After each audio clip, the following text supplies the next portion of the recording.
Hari pertama di minggu ke-1 cukup berat bagi Mike. Meskipun dia berhasil mendapatkan tumpangan dan tempat tinggal, namun kondisi Mike tetap saja bangkrut, dalam arti belum memiliki uang sepeser pun. Maka tugas Mike berikutnya adalah bagaimana mendapatkan quick cash, uang segera, agar dia bisa segera mendapatkan pakaian ganti, makanan untuk survive menjalani kehidupan sebelum bergerak merintis bisnis miliaran dolar. Setelah semalaman menginap di RP, Mike mendapatkan sarapan snack bar dari Isaac. Untuk selanjutnya, Mike akan menghabiskan seharian dengan mencari quick cash, apakah dengan bekerja atau menjadi middleman, menjadi broker, menjadi perantara. Dikarenakan Mike tidak memiliki kendaraan, maka satu-satunya opsi yang dia bisa jalankan adalah dia menjalankan semua kegiatannya dengan remote atau menjalankan jarak jauh, memakai gadget yang dimilikinya dan kuota internet.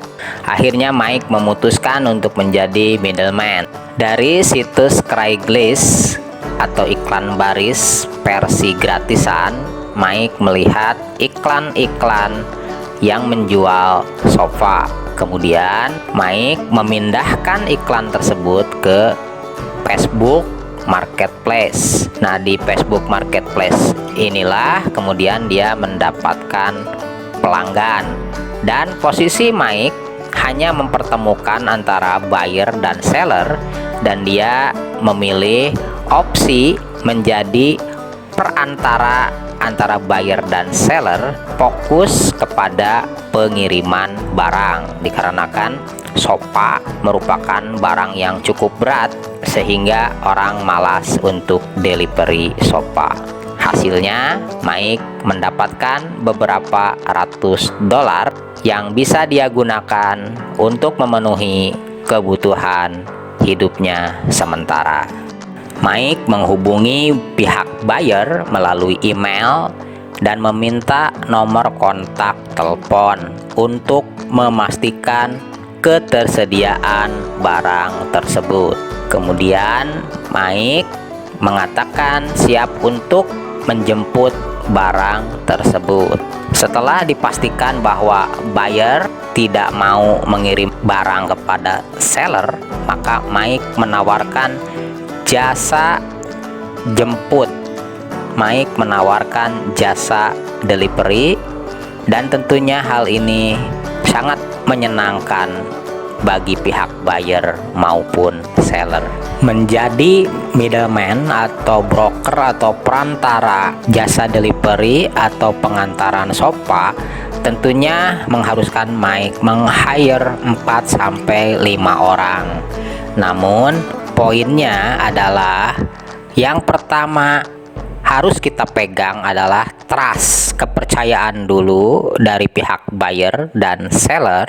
Adapun untuk meng-hire orang, ada banyak jasa delivery yang bisa kita dapatkan dari internet. Dalam hal ini kita belajar bahwa tanpa memiliki produk, dengan keberanian untuk memulai, yang terpenting kita mendapatkan tender terlebih dahulu dan dipastikan ada buyer, ada seller. Kemudian kita akan menjadi middleman, perantara di antara buyer dan seller tersebut. Dari kegiatan menjadi middleman, akhirnya Mike memiliki beberapa ratus dolar di rekening virtualnya, sehingga Mike kemudian memutuskan untuk berbelanja barang kebutuhan. Mike diantar Isaac yang kebetulan tempat belanja terlewati dan satu jalur dengan tempat kerjanya Isaac. Di sini Mike mulai membeli beberapa peralatan, terutama celana dalam yang sudah lama tidak diganti, kaos kaki, dan beberapa keperluan lainnya, keperluan mandi, sikat gigi dan pasta gigi, deodoran, serta pakaian ganti. Mike memilih kaos yang harganya murah, yang tidak nyaman dipakai, tetapi bagaimana lagi dalam kondisi survival, semua harus diawali dengan keprihatinan. Untuk makanan, Mike memilih makanan-makanan instan seperti tuna dalam kaleng, kacang dalam kaleng, spaghetti tanpa saus, dan Mike pun menyediakan banyak stok galon air minum. Setelah semua kebutuhan terpenuhi, makanan, pakaian, keperluan mandi atau toileter, sikat gigi dan lain-lain, maka Mike kemudian memutuskan kembali untuk fokus membangun bisnisnya. Untuk membangun bisnis, maka Mike memerlukan sarana. Di antaranya Mike berhasil mendapatkan Chromebook baru, merek terbaru tetapi bekas pakai. Namun tidak cukup hanya memiliki peralatan seperti Chromebook. Ada satu masalah, yaitu sinyal internet di tempat Isaac atau di dalam RV ternyata sangat lemot.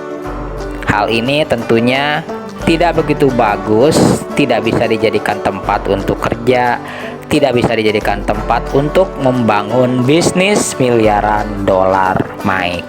Fondasi dasar untuk membangun sebuah bisnis adalah tempat kerja yang nyaman dan sarana yang mendukung, di antaranya fasilitas internet yang super canggih dan peralatan atau media sebagai alat penghubung kita dengan dunia maya. Semua itu harus dilengkapi. Untuk memenuhi hal tersebut, maka Mike kemudian memutuskan untuk mencari workspace atau semacam perkantoran yang disewakan. Jadi pada saat ini ada banyak dapur yang disewakan seperti cloud kitchen, dan ada sarana untuk kerja untuk coworker, perkantoran yang disewakan untuk kenyamanan bekerja. Beruntung kemudian Mike bisa menemukan workspace atau kantor yang disewakan hanya 5 mile jaraknya dari tempat Isaac. Mike pun memutuskan untuk menyewa tempat tersebut dengan biaya sekitar $40 per bulan. Apa yang dilakukan Mike menurut saya sangat luar biasa. Di minggu pertama, Mike berhasil mendapatkan tempat tinggal gratis, dan di minggu kedua Mike berhasil mendapatkan tempat kerja yang memiliki sarana luar biasa, internet yang luar biasa, hanya dengan biaya sewa sekitar $40. Selanjutnya, pencapaian Mike selama 2 minggu menggelandang, Mike mendapatkan pendapatan sekitar $554.25 dengan total profit $434.25, dan semua itu kemudian Mike belanjakan untuk keperluan makanan, toileter sebesar $110.97, pakaian $81.81, transportasi $16.10, menyewa kantor $40, membeli laptop atau Chromebook sekitar $180, dan lain-lain $3.20. Akhirnya rekening Mike hanya menyisakan saldo sebesar 2,17 US dollar. Meskipun demikian, sekarang Mike sudah memiliki tempat kerja yang nyaman. Di video berikutnya, saya akan mencoba call to action dan kita akan melakukan fleksibilitas apa yang dilakukan oleh Mike, bagaimana kita bisa menerapkannya di Indonesia. Tentunya tidak harus sama, tetapi setidaknya pondasinya, ide dan gagasannya adalah sama.